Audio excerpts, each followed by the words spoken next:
ফের দাঁতাল হাতির তাণ্ডবে অতিষ্ঠ ঝাড়গ্রামের দুধকুন্ডি অঞ্চলের বারডাঙ্গা শিবাজি হাই স্কুলের ছাত্রছাত্রী থেকে শিক্ষক শিক্ষিকারা।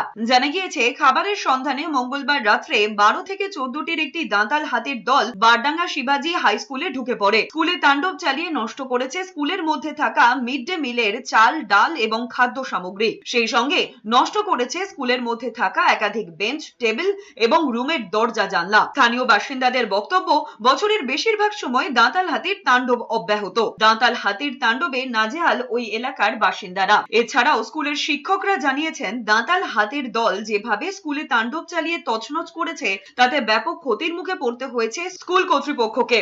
তারা প্রশাসনের দৃষ্টি আকর্ষণ করে জানান, দ্রুত প্রশাসন তাদের সহায়তা করুক। কবে হাতির সমস্যার সমাধান হবে সেদিকেই তাকিয়ে রয়েছেন ওই এলাকার মানুষজন। এই মুহূর্তে একেবারে অসহায় পরিস্থিতির মধ্যে দাঁড়িয়ে আছি। আমাদের সমস্ত শিক্ষক শিক্ষিকা, আমাদের সকাতর অনুরোধ, ছাত্রছাত্রীদেরও সকাতর অনুরোধ, আপনারা আসুন, আমাদের পাশে দাঁড়ান এবং স্কুলটিকে মোটামুটি একটি ভালো জায়গায়, ভালো পরিস্থিতির মধ্যে যাতে আমরা আবার স্কুলটিকে সুন্দরভাবে চালাতে পারি, ছাত্রছাত্রীদেরকে সুন্দরভাবে পঠন পাঠন এবং শিক্ষাদানে আমরা ব্রতী থাকতে পারি, তার পূর্ণ সহযোগিতা করুন।